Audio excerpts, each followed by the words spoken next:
Anastasia Patricia Rubinska was born in 1996 in Wrocław, a city in Poland with a population of over 600,000. She grew up in a middle-class home that valued education and hard work. She was the daughter of Andrzej and Natalia Rubinska. Anastasia also had a younger brother, Adrian Rubinski, to whom she was very close. Her childhood and teenage years were peaceful and stable. It is said that her parents were very attentive to her, especially since she was their only daughter. In some accounts, they described her as their cherished only child. From a young age, Anastasia had a strong interest in fashion and beauty. Described by her parents as a vain but ambitious girl, her dream was to become a model and build a stable career in the field. She was very outgoing and had a natural ease in making friends.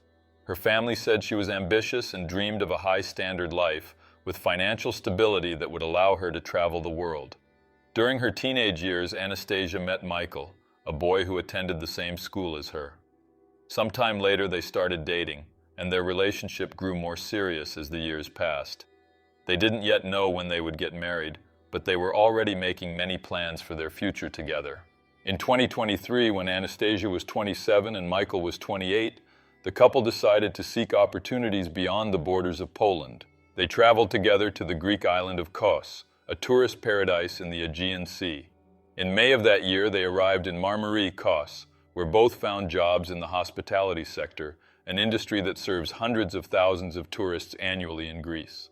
Anastasia was hired as a waitress at a restaurant located inside a luxury hotel on the island. This allowed her to enjoy the Mediterranean climate while earning money during the peak season. For Anastasia, who had always dreamed of seeing the world, this was the trip of a lifetime. During their days off, the couple explored the stunning beaches and villages of the area, enjoying Greek hospitality. Anastasia's co-workers described her as professional and good-humored. In her free time, she focused on her fitness and beauty, quietly dreaming of a successful modeling career. That summer, the beautiful island of Kos had become her home. Anastasia and Michael's goal was to make the most of the high season and save as much money as possible to return to Poland in the fall. They wanted to live unforgettable moments on that paradise island, but little did they know that it would soon turn into a nightmare. On Monday, June 12, 2023, Anastasia had the day off. According to her co-workers, there was nothing to suggest she was worried. She appeared calm and decided to go out alone that evening. At 7:13 p.m., security camera footage shows Anastasia entering a small cafe by herself.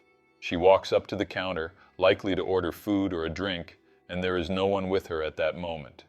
Later that evening, Anastasia went to a nearby small market. Security cameras there recorded her buying a bottle of wine. The same footage shows that, although she entered the market alone, she left accompanied by a tall, dark-haired man. The employee later confirmed this detail, stating that Anastasia arrived alone, but exited the store with a man he recognized only as a regular customer. The two then left the area together on a scooter belonging to the man. Additional CCTV footage released by Greek news outlets also shows the same man inside the market, standing near the shelves and using his cell phone. However, because the footage was broadcast without clear timestamps, it is not possible to confirm whether he entered the market before or after Anastasia, although the images suggest he may have already been inside when she arrived. The man was later identified as Salahuddin S, a Bangladeshi immigrant who had been living on the island of Kos for several years. According to sources, he was already a known figure in the area. He had been legally residing on the island for approximately 11 years. He often worked sporadically on local farms, and at the time of the incident, he had been trying for about a month to secure a job at the same hotel where Anastasia worked. It remains unclear whether Anastasia knew him by sight, but investigators believe he may have previously attempted contact with hotel staff. That night, the two ended up meeting at the supermarket. Perhaps by chance, or perhaps the man took advantage of the opportunity. Anastasia was under the influence of alcohol. The wine she had purchased may have been consumed on the way. Michael reported that Anastasia called him around 10:30 p.m. At that time, he was still at work. During the call, she admitted to being drunk and not feeling well. She also said that she had encountered a group of men from Pakistan and Bangladesh who offered to help her get home. According to Anastasia, she arranged with one of them to take her by motorcycle to a spot on the island where Michael could meet her. However, realizing that his girlfriend was intoxicated, Michael became concerned and asked her to wait where she was, as he would come to get her himself. Anastasia agreed. Shortly afterwards, she sent the GPS location from her phone. She was in the Tagaki area near Marmari. Michael left work quickly and went to that location to meet her, but when he arrived around 10:35 p.m., Anastasia was nowhere to be found. The indicated location was deserted and dark. Michael tried calling Anastasia several times, but she didn't answer.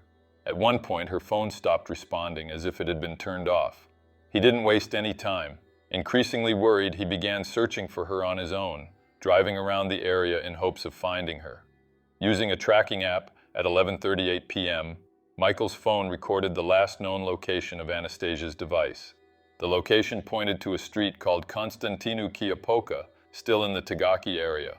When he arrived, Michael found Anastasia's phone abandoned and turned off.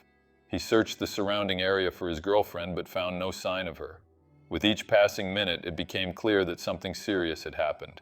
After searching for a long time without success, Michael realized he couldn't find her alone. He went to the Kos police station and officially reported Anastasia's disappearance. Michael provided the exact time and circumstances of their last contact. He explained to the Greek police that Anastasia had been drunk and had sent her location for him to pick her up, but when he arrived at the spot, she was already gone. He handed over the phone he had found and mentioned the foreign man on a motorcycle who was supposed to take Anastasia to the agreed meeting point. Even after explaining all of this to the Greek police, they did not start a search immediately. They told Michael that there was nothing they could do since Anastasia was an adult and was probably just sleeping at someone's house. The officers suggested that Michael return in 24 to 48 hours, at which point they could begin searching. Michael was desperate and felt powerless. He called Anastasia's mother to tell her that Anastasia had gone missing and that the police were refusing to act. Anastasia's family panicked. They contacted the Polish embassy in Athens, Greece, and the Polish Ministry of Foreign Affairs. Michael and Anastasia's family remained in constant communication. He went to the police station several times, reporting that Anastasia still hadn't returned, but the response was always the same. He had to wait. The Greek police only decided to act nearly 40 hours after her disappearance. On June 14th, Michael returned to the Kos police station carrying printouts of Anastasia's messages, screenshots of the last ping from her phone, and Facebook photos that were already going viral in Poland. Two of Michael's Polish colleagues, who also worked at the hotel, went with him as witnesses and to help translate everything into Greek. The officer on duty still tried to downplay the situation, saying that Anastasia was an adult and could have chosen to stay with someone. According to witnesses, Michael began shouting and crying inside the police station. One of his Polish colleagues immediately called the Polish embassy in Athens and put them on speakerphone. Only after that did the police chief appear, take the documents, and finally file the official missing person report. By then, 40 hours had already passed since Anastasia's disappearance, and the police only acted under pressure. Around 10 a.m., a patrol car with two officers went to the hotel where Anastasia worked to speak with some employees in order to gather information. At this point, the police were still treating the case as a voluntary disappearance. They asked if Anastasia had gone missing before, if she drank heavily, and if she had argued with her boyfriend. Everything was noted on a simple form, and they stated that it was probably a voluntary disappearance and that Anastasia would return within a day or two. After that, the officers returned to the station and filed the missing person report they had just opened, classifying it as a likely voluntary disappearance. They did not open a criminal investigation, convert the case to kidnapping, or even bother to request the hotel's security camera footage. Later that day, the police chief spoke to journalists saying that it was summer, that this kind of thing happened all the time with drunk tourists, and that Anastasia would turn up in 2 days. But he was wrong. On June 15th, Michael returned to the police station but was sent away again. Natalia, Anastasia's mother, called the Polish embassy in Athens and cried on the phone for more than 20 minutes. A police officer called the hotel where Anastasia worked, only to confirm that she still hadn't returned. The call reportedly lasted less than a minute. In Poland, the case had already gained widespread attention in both the media and on social networks. Several reports about the disappearance had been published, and thousands of people were sharing Anastasia's photos seeking information. Journalists from Poland's largest private TV network went to Kos intending to cover the case. Their first stop was the local police station. where the officers had refused to open an investigation. Shortly afterward, the police chief received a call from the Polish embassy, informing him that the case was already national news in Poland and that the Ministry of Justice had been contacted to take action. Some officers spoke with journalists, maintaining that Anastasia would return soon. The interview went viral in less than an hour, outraging the Polish public. To give the appearance of taking action, the police chief ordered a patrol car to drive around the area where Anastasia had disappeared. The patrol drove around Marmary for about 40 minutes, but the officers never stopped to conduct a more thorough search on foot. On the same day, civilian volunteers began spontaneously organizing into WhatsApp groups to search for Anastasia. The search started at 6 p.m. and ended at 10 p.m. About 60 people participated, but nothing was found. On June 16th, early in the morning, the Kos police station received a direct order from the Regional Aegean Command. Top priority, mobilize everything immediately. The order came after a call from the Polish Ministry of Justice the night before.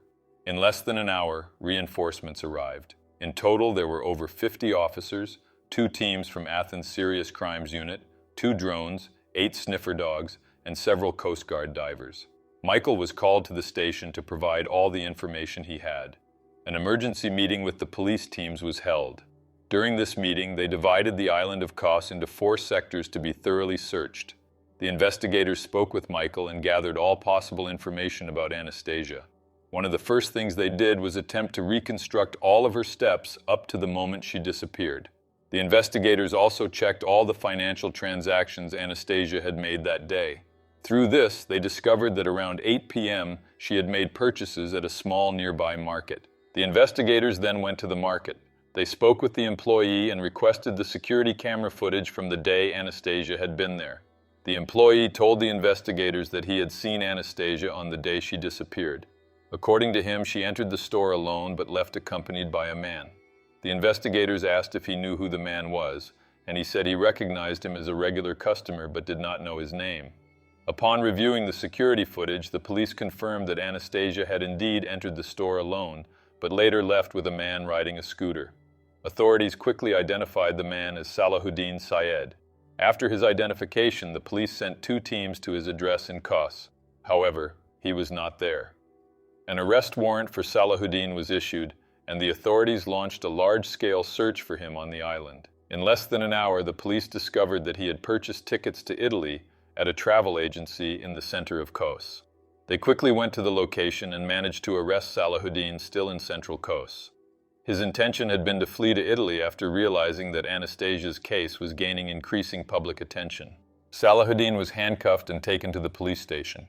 Later, the police managed to identify the other men who had been with him on the night of Anastasia's disappearance, and they were also detained.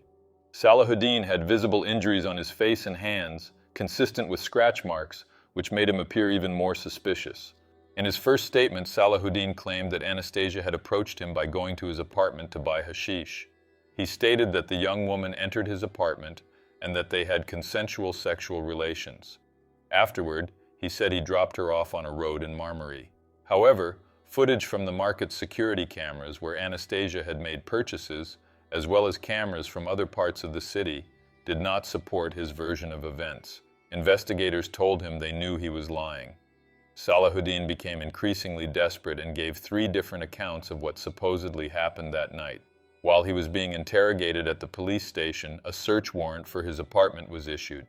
Officers went to the location and upon entering the apartment found a yellow shirt stained with blood, strands of blonde hair, and 2 knives, also with blood on them. In addition, on the man's phone, police found highly incriminating searches. Among them were how to remove fingerprints from a body and how to confuse the police. While Salahuddin was being interrogated and the police searched his apartment, drones, sniffer dogs, and divers conducted searches across the island of Kos, but so far, nothing had been found. Due to all the evidence linking Salahuddin to Anastasia's disappearance, he was formally charged with kidnapping by the Greek authorities.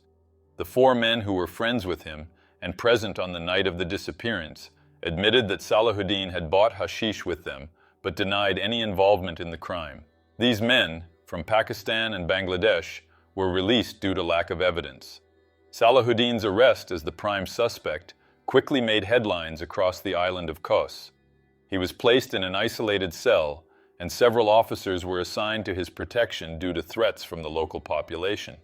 On the same day, Anastasia's phone, already in police possession, was forensically examined, but nothing relevant was found. Natalia, Anastasia's mother, was informed by the embassy about Salahuddin's arrest. According to sources, she even fainted. In a new interrogation, the suspect changed his account of events for the fourth time. Medical examinations confirmed that he had numerous scratches on his body and DNA under his nails that did not belong to him. Later, Salahuddin had to be transferred from Kos to a maximum security prison in Korydallos, Athens, due to the risk he was facing. Greek authorities, along with hundreds of volunteers, continued searching for Anastasia on the island of Kos. These searches, which involved drones and sniffer dogs, were focused on the Alikes and Tagaki areas in the northern part of the island, near the last location of Anastasia's phone. Volunteers combed the area for hours, walking along dirt roads and salt marshes, but initially found nothing. Around 5:40 p.m., a group of about 15 volunteers was searching the marshy area of Alikes when Anna, a Polish volunteer, noticed a strong smell of decomposition coming from a solitary tree in the marshland. The tree, a large olive, stood on a raised spot within the marsh, surrounded by tall vegetation and reeds. As she approached, Anna saw something covered by a pile of branches and realized it wasn't natural. It had been deliberately placed there by someone. She shouted to the other volunteers, saying she had found something and needed their help. The rest of the volunteers came closer. Some, holding pieces of wood, used them to remove the branches covering whatever was hidden underneath. As they removed the branches, the volunteers saw a large black bag underneath, partially buried in the shallow mud. A blood-stained sheet was sticking out from one end of the bag. The volunteers pulled the sheet, revealing a woman's foot. The group was in shock, and one of the volunteers even vomited. None of the volunteers touched the body, knowing they needed to preserve the scene. One of them called the police and the fire department to report the discovery. The group marked off the area with improvised tape using clothing and sticks and waited for authorities, keeping their distance to avoid contaminating the scene. Anna filmed the scene for documentation. The footage was later used in the investigation. In a later statement, Anna said, "It was under a large olive tree. It looked like someone had deliberately tried to hide her there. Her foot came out when we pulled the sheet, still with pink nail polish. Nobody deserves this." Authorities arrived about 30 minutes later, due to the difficult terrain of dirt roads and marshland. A serious crimes unit from Athens was called in to provide forensic support. The first officers on the scene confirmed that there was a naked woman's body, wrapped in a sheet and a black plastic bag under olive branches and partially buried in the salt mud. The officers instructed the volunteers to move further back to preserve the scene. Shortly after, the first forensic team arrived, consisting of about 8 experts from Kos and Rhodes. They established a 164-foot security perimeter and used drones to map the area from the air and document the surroundings. Forensic experts photographed and filmed the body and the site. They collected the black plastic bag, the blood-stained sheet, branches, soil samples, and strands of hair and skin for DNA analysis. The body was later moved onto a specialized stretcher without being touched directly, preventing contamination. It was then transported to the Kos Institute of Forensic Medicine, with an autopsy scheduled for the following day. Initially, despite suspicions, there was no official confirmation that the body belonged to Anastasia. The body was already in an advanced state of decomposition due to the time it had been in that location and the heat on the island that week. As a result, visual identification was not possible, even though the body's characteristics closely resembled Anastasia's. Authorities chose not to speculate. The location where the body was found was only 0.62 miles from Salahuddin's residence and about 0.31 miles from where Anastasia's phone had been located. Even without official confirmation, her boyfriend and family were informed. According to sources, they collapsed in despair, still holding on to a faint hope that Anastasia might be alive. Later that same day, the media reported the discovery of the body. The news quickly spread throughout Greece and Poland. The following day, after a DNA test, confirmation came. The body indeed belonged to Anastasia Rubinska. Residents of Kos who had been following the case were deeply shaken. Crimes of this nature are extremely rare on the island, which is considered very safe and peaceful. For Anastasia's family and close friends, the news was devastating, even though deep down they had already feared the body might be hers. Natalia, the victim's mother, wanted to see her daughter's body, but authorities advised against it due to its terrible condition. One detail that caught the authorities' attention was the absence of marks from birds or predators on the body. This was unusual, as bodies left exposed for days typically attract various animals. Authorities speculated that Anastasia's body may have been placed at that location recently, rather than on the same day she was killed. It is likely that the body had been transported by car to an area near where it was ultimately found. The route, as mentioned earlier, is marshy, and reaching the location by car would have been nearly impossible, as the vehicle could have become stuck. It is more likely that the vehicle stopped nearby, and the body was then carried on foot by the perpetrator.